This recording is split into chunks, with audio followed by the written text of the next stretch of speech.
Okay sir. नमस्कार। आज हम जानते हैं विद्युत के बारे में, जो कि भौतिकी का तीसरा चैप्टर है कक्षा 10 का। ठीक है, और उसमें भी सबसे पहले जानना है विद्युत धारा और परिपथ के बारे में कि परिपथ क्या होता है। परिपथ क्या होता है? हमारा एक अरेंजमेंट होता है जिसमें हमारी क्या लगी रहती है, सेल लगा होता है, स्विच लगा होता है, या अगर बल्ब जलाना है तो बल्ब लगा है, या जो भी उपकरण हमें इससे कनेक्ट करना है वो लगा होता है। ठीक है, और ये हमारा क्या कहलाता है, परिपथ, है ना, जहाँ पे विद्युत धारा का प्रवाह हो और जहाँ पे स्विच ऑन करते ही क्या हो, विद्युत धारा का प्रवाह होना शुरू हो जाए, वो कहलाएगा हमारा परिपथ। ठीक है, अब जानते हैं विद्युत धारा के बारे में। तो विद्युत धारा का प्रवाह कैसे होता है, तो हम जानते हैं कि कोई भी दो चीजों को जब रगड़ा जाता है तो क्या होता है, आवेश उत्पन्न होता है ना। तो जो आवेश का स्थानांतरण होगा वहीं से क्या होता है, विद्युत धारा की उत्पत्ति। अगर यहाँ से यहाँ अगर आवेश का स्थानांतरण हो गया, यानी कि यहाँ से यहाँ अगर आवेश इसमें अगर ट्रांसफर होगा, तब हम कह सकते हैं कि क्या होगा, इसमें विद्युत धारा प्रवाह हो रहा है। ठीक है, तो विद्युत धारा का प्रवाह, जैसे कि अगर बोला जाए, आपको अगर परिभाषा पूछी जाए तो आप कह सकते हैं कि विद्युत धारा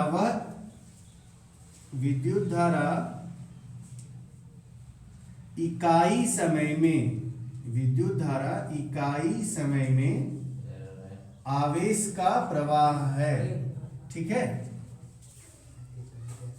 यानी कि इकाई समय में जो जितना आवेश हमारा पास होगा, जैसे कि अगर हम विद्युत धारा को I से दिखाएं, ठीक है, विद्युत धारा अगर I है और अगर हमारा जो आवेश है उसको हम Q से दिखाएं और हमारा समय क्या रहेगा, T, तो हम लिखा सकते हैं कि I बराबर Q बटा T। अच्छा, कूलॉम का मात्रक क्या होता है, ये सॉरी, आवेश का मात्रक कूलॉम होता है, जिसको C से दिखाते हैं, और टाइम का मात्रक सेकेंड, तो कूलॉम पर सेकेंड हो गया ये, जिसको हम बोलते हैं क्या, एम्पियर। ठीक है, एम्पियर, या केवल ए से हम डिनोट करते हैं। तो हम कह सकते हैं 1 एम्पियर विद्युत धारा क्या है, प्रति सेकेंड में 1 कूलॉम अगर यहां से यहां गया तो कह सकते हैं 1 एम्पियर, 5 कूलॉम गया तो कह सकते हैं 5 एम्पियर। यानी कि 1 सेकेंड में जितना भी यहां से यहां हमारा जाएगा आवेश की मात्रा, वही हमारी क्या कहला जाएगी, विद्युत धारा। ठीक है, अच्छा, और हम जानते हैं कि इलेक्ट्रॉन के प्रवाह के द्वारा ही क्या होता है, हमारा विद्युत धारा प्रवाहित होती है। जैसे कि हम जानते हैं 1 इलेक्ट्रॉन है अगर, तो उस पे क्या होता है, आवेश की मात्रा क्या होती है, 1.6 × 10⁻19। ठीक है, ये नेगेटिव होता है यहाँ। ठीक है, तो अगर हम बोला जाए, अगर आपसे ये भी पूछा जा सकता है कि अगर किसी विद्युत धारा में 2 कूलॉम या 3 कूलॉम आवेश, 2 एम्पियर या 3 एम्पियर की धारा प्रवाहित हो रही है, तो हम जानेंगे कि 1 सेकेंड में कितना कूलॉम हो जाएगा, 2 कूलॉम अगर 2 एम्पियर है तो। ठीक है, तो इसको फिर हम क्या करेंगे, 2 कूलॉम बटा इतना कूलॉम कर देंगे तो हमें इलेक्ट्रॉन की मात्रा पता चल जाएगी, है ना, कितना इलेक्ट्रॉन इससे इधर प्रवाहित होगा। ठीक है, तो यानी कि हमको यही जान लेना है सीधा सीधा कि 1 सेकेंड में जितना आवेश, यानी जितना कूलॉम आवेश एक स्थान से दूसरे स्थान जाएगा, हमारा उतना ही एम्पियर करंट कहलाएगा। ठीक है, जैसे एनसीईआरटी का एक उदाहरण भी है, यहाँ पे क्वेश्चन है, उसको सॉल्व करते हैं।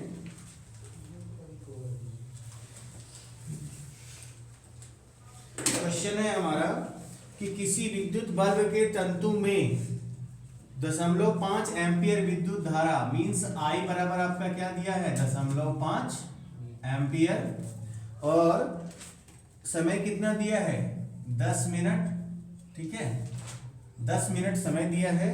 तो परिपथ से प्रवाहित विद्युत आवेश का परिमाण, तो यानी विद्युत आवेश निकालना है, यानी कि I दिया है, T दिया, और हम जानते हैं I बराबर क्या, Q/T। ठीक है, Q/T हुआ।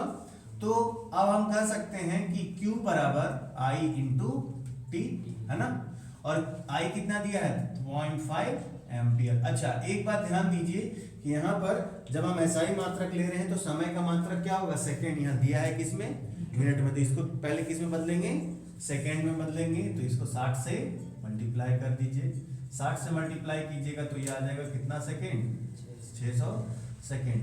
इसको 300 से गुना कर दीजिए तो ये कितना आ जाएगा, और सॉरी 600 से मल्टीप्लाई करेंगे तो 600 का आधा क्या आ जाएगा, 300, ठीक है। तो ये 300 कूलम। तो आवेश का मात्रा क्या, आवेश का मात्रा कितनी हो गई, 300 कूलम, ठीक है। तो हम समझ गए कि आवेश का जो प्रवाह है वही हमारा क्या है, विद्युत धारा का प्रवाह है, ठीक है। अब विभव और विभवांतर के बारे में जानते हैं, विभव क्या होता है और विभवांतर क्या होता है, ठीक है। विभव एवं विभवांतर,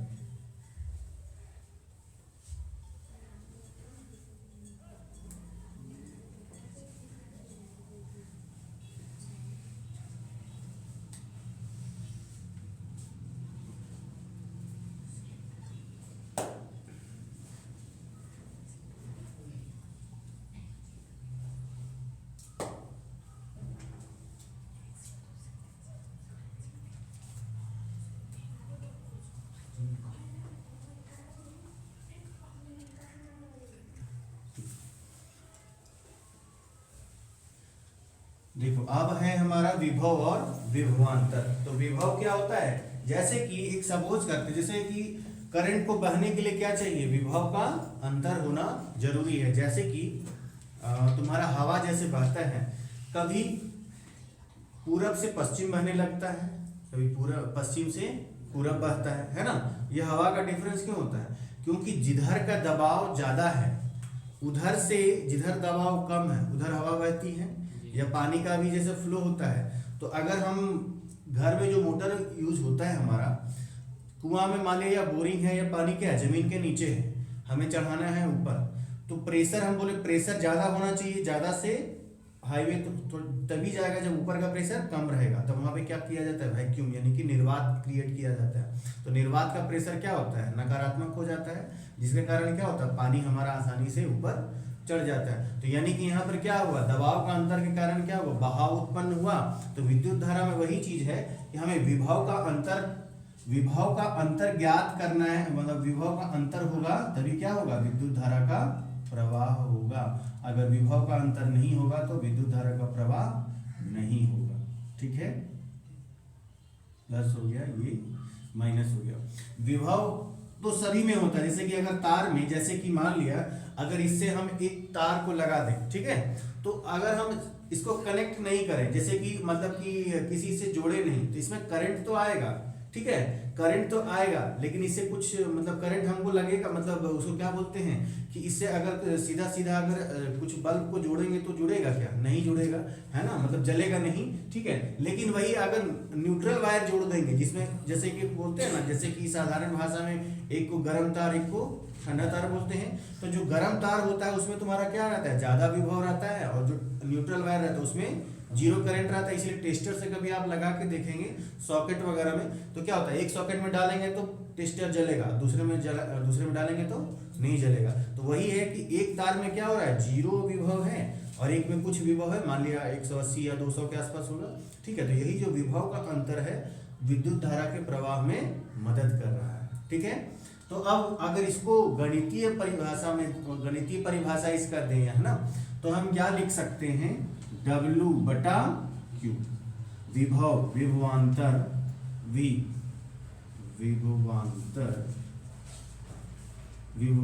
V बराबर W/Q, है ना।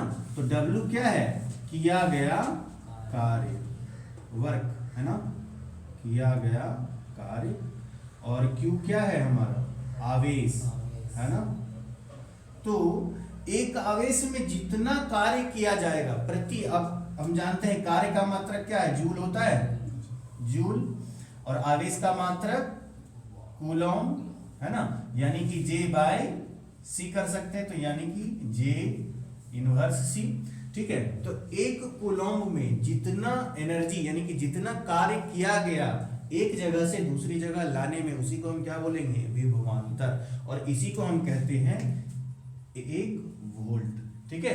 बोलते हैं, देखते हैं ना घर में जो रहता है हमारा वोल्ट में नापते हैं, वोल्टेज बोलते हैं ना, वोल्टेज कम है अधिक है, तो वो यही है ना, कि यानी कि क्या है, उस पे एक आवेश को ले जाने में जो कार्य होना चाहिए वो उतना नहीं हो पा रहा है। जैसे कि अगर हम मान लिया 200 वोल्ट है, अगर तार में जैसे घर में सर्किट में अगर हमारा 200 वोल्ट जा रहा है, इसका मतलब क्या हुआ, 200 जूल का कार्य किया जा रहा है किस पे, एक कूलॉम आवेश पे 200 वोल्ट का कार्य किया जा रहा है।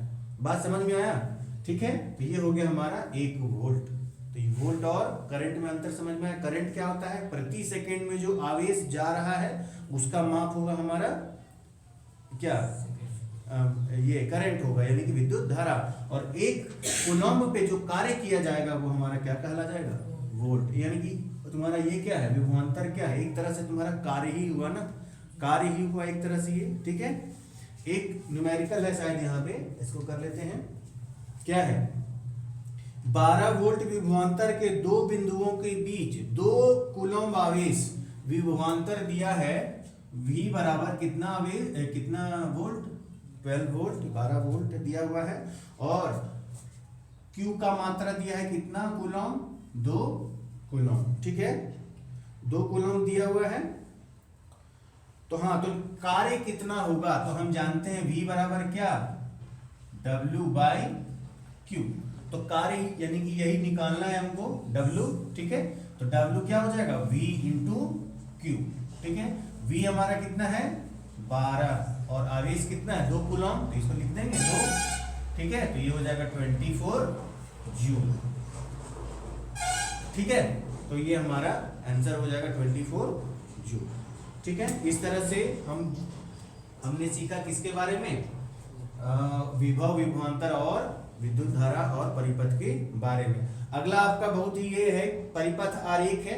ये तो किताब से आपको देख के याद ही करना पड़ेगा, है ना। जैसे कि इसको कैसे दिखाते हैं? जैसे ये स्विच है, ये सेल है, और सेलों के समूह को क्या बोलते हैं? बैटरी कहते हैं। ये आपका बल्ब का साइन है। ठीक है, ये प्रतिरोध का साइन होता है। ठीक है, ये तो आपका ज्वाइंट तार का साइन होता है, एक सरल तार का साइन होता है, और एक तार जो ज्वाइंट नहीं है उसका साइन ऐसे होता है। ठीक है, तो ये सब आपको याद करना पड़ेगा। ये ऐसे शायद ऑब्जेक्टिव में आए या ना भी आए, लेकिन हाँ, मान लिया अगर परिपथ आपको दे दिया जाए कि ऐसा परिपथ बनाइए, 2 मार्क्स का क्वेश्चन आ सकता है कि ड्रॉ कीजिए जिसमें क्या हो? बल्ब हो, स्विच हो और सेल लगा हो। तो आपको डिनोशन देना पड़ेगा, वहां बल्ब बनाना नहीं है, चित्र नहीं बनाना है, ये वाला चित्र बनाना पड़ेगा। जैसे स्विच के लिए ये बनाना पड़ेगा, सेल के लिए ये बनाना पड़ेगा।